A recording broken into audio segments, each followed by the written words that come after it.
Greetings, everyone. This is A Shot of Whiskey, and with 2024 coming to an end, millions of people and families have been celebrating one of the most beloved holidays on the planet, Christmas. Side note, a little Christmas miracle happened to me during Christmas afternoon. I finally found the power cable for my Yeti microphone. Now, hopefully, this will make my recording sound better regardless of which laptop I am using. Now, back to the intended script. I only take part in the red and green festivities as a way to spend time with kin. This year, I chose to introduce my son to one of my favorite Christmas movies of all time, The Muppet Christmas Carol. As we enjoyed the over 30-year-old film together, it dawned on me that Ebenezer Scrooge is, technically, a MGTOW.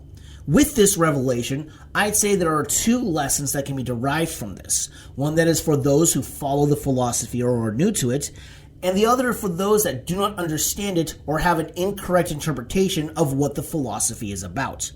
I'm going to presume that everyone watching this video has read the book or seen at least one film adaptation of it, and therefore knows the basics of the plot.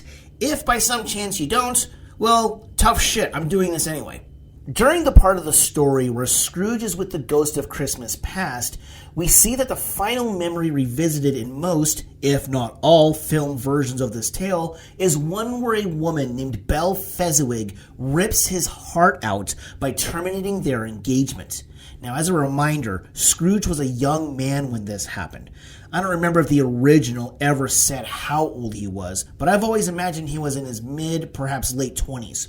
During the main timeline of the story, Scrooge is about 60 to 65 years old, at least that is my guess. Again, I don't believe the original ever clarified. If this is correct, then it would mean Scrooge has been hurt and unable to move on for about 35 years. I want to take this moment to add that the original novella adds a scene where the ghost of Christmas past shows Scrooge the life that Belle chose for herself. She found another man and had a family with him. She chose a happy life, and he chose one of misery.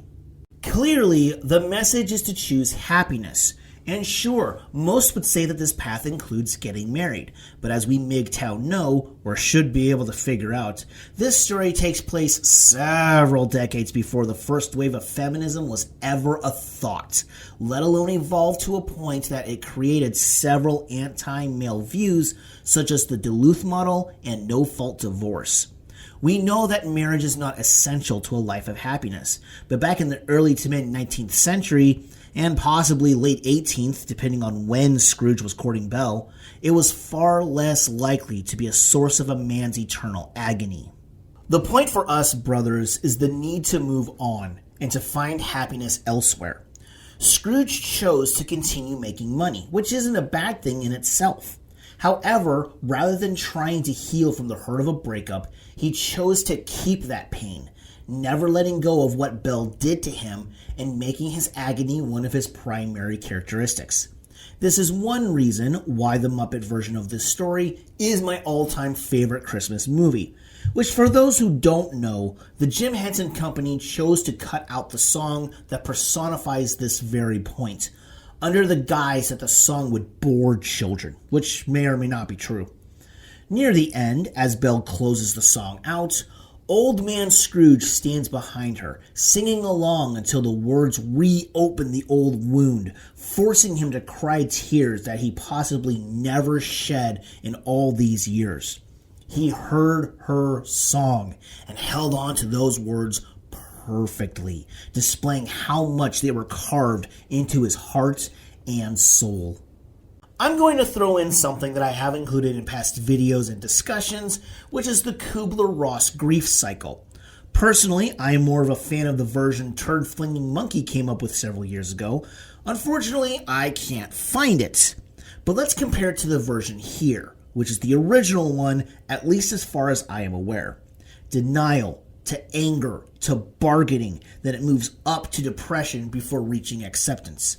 I've seen models where denial and bargaining are swapped, and I think that makes some degree of sense, partially due to TFM's model.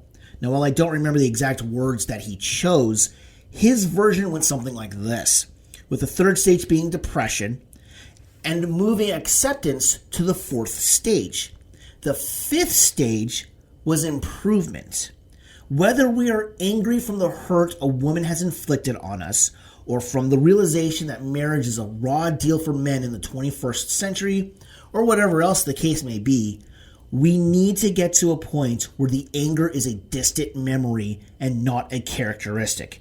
It's not good to hold on to our anger, and like Ebenezer Scrooge, some of us need a little push in the right direction so that we don't end up like Jacob Marley.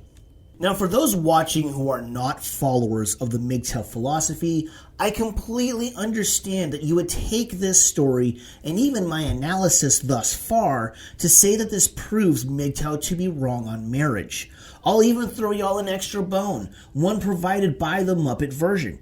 In the first part of the story, where we, the viewers, are being introduced to Michael Caine's excellent portrayal of Scrooge, the many Muppets of London sing of his misery and how nobody in town likes him.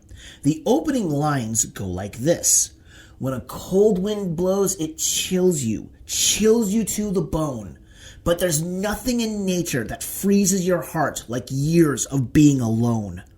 Even though that line is catchy and chilling, it is not accurate, even within the lore of A Christmas Carol.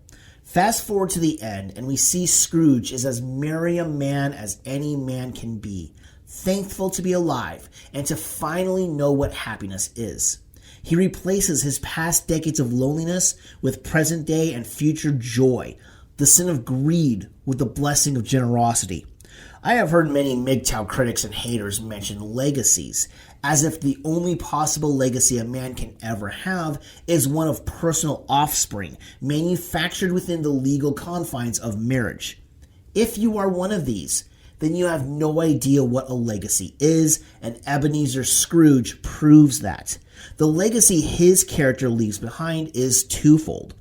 One, he has become a charitable man, one who becomes like a second father to one Tiny Tim, enough so that he covered Tim's medical bills, preventing his premature death as foretold by two of the visiting spirits.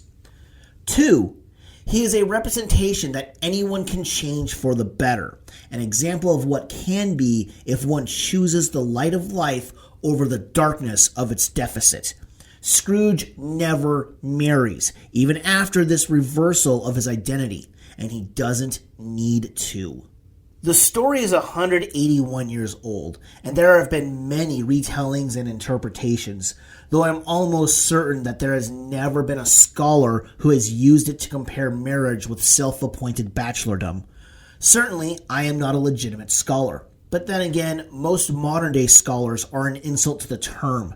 What I am is a MGTOW, one who has made a connection with a philosophy that I hold dear, and a movie I cherish enough to share with my offspring. The point remains, do not hold on to your anger, lest it consume and destroy you. And marriage is not essential for a man to be happy, nor to leave a legacy. Thank you all for watching, and may 2025 bring you a world of joy and success. But do keep in mind that if you abuse alcohol, it will abuse you back, including during New Year's. Take care, everybody.